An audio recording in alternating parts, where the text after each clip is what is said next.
এই পৃথিবীতে কোনো জায়গায় নিরাপদ নাই। নিরাপদ স্থান হচ্ছে আপনার বাবা মার কোলে।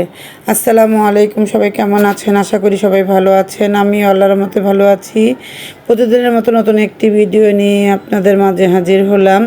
এখানে সকালে নাস্তা বানিয়ে দেবো, মেয়ে খেয়ে চলে যাবে ভার্সিটিতে। আমিও খাবো মেয়ের সাথে। কেন বললাম ছেলে মেয়ের কোনো নিরাপদ নাই? সাভারে একটা ঘটনা দেখলাম আপনার। একটা লোক পাগলের ভেসে চলাফেরা করে, 6টা নাকি খুন করছে। মানুষ পাগল দেখে তো সবাইকে মহব্বত করে কিছু খাবার দিতে যায়। সেই পাগল যে ধরনের কাজ করবে কোনো বাপ মা কি জানছে? তাই সকল ভাই বোনকে বলবো, ছেলে মেয়েকে যারা স্কুলে পাঠান, কলেজে, ভার্সিটিতে পাঠান, বারবার ফোন দিবেন। আর ছোটোদের তো নিয়েই যাবেন। আর বিশেষ করে মাদেরকে বলবো, কারণ আমরা মা, আমাদের বেশি সচেতন হতে হবে। এই সিমগুলো কালকে বাড়ি থেকে নিয়ে আসছিলাম। দেখেন সিমগুলো কতটা সুন্দর, বিচি টুমটুম করতেছে। আর আজকে দুপুরে রান্না করবে এখানে গরুর মাংস, আর রান্না করবে ফুলকপি দিয়ে, আলু দিয়ে, সিম দিয়ে, রুই মাছ।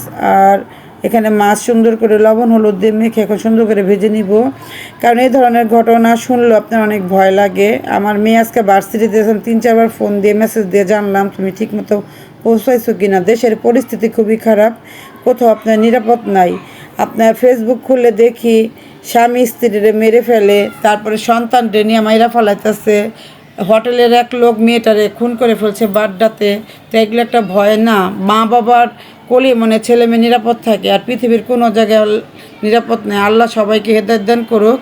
আর এটা টমেটো দিয়ে টক রান্না করবে। আপনার আম দিয়ে কে কে খেয়েছেন টমেটো দিয়ে আম দিয়ে টক রান্না?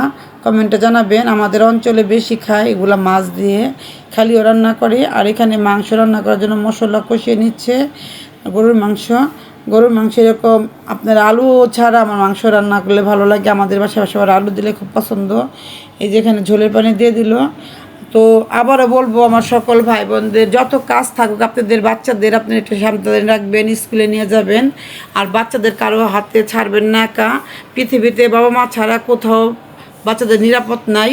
আর এখানে রান্না করবে।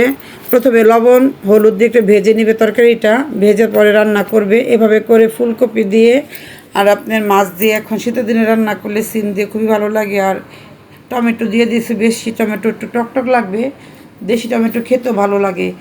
যাই হোক, আপনাদের সাথে অনেক কথা শেয়ার করলাম। তো আজকে দুপুরে কী রান্না করলাম সম্পূর্ণ ভিডিও আপনাদের সাথে একটু একটু করে দেখিয়ে দিলাম। যাই হোক, এখানে গোসল করে সবাই খেতে বসবো। যে বাড়ির থেকে যে সিম নিয়ে আসছিলাম, ওই সিম আজকে আপনার রান্না করছে। দেখেন কতটা নরম হয়েছে রান্না করার পরে। আর এখানে ঝাল ঝাল করে এখন সবাই ভাত খেতেছে বোম্বাই মরিচ দিয়ে। তো আজকের ভিডিওটা এখানে শেষ করবো। সবাই ভালো থাকবেন, সুস্থ থাকবেন, ভিডিওটির পাশে থাকবেন, লাইক করবেন, শেয়ার করবেন। আসসালামু আলাইকুম।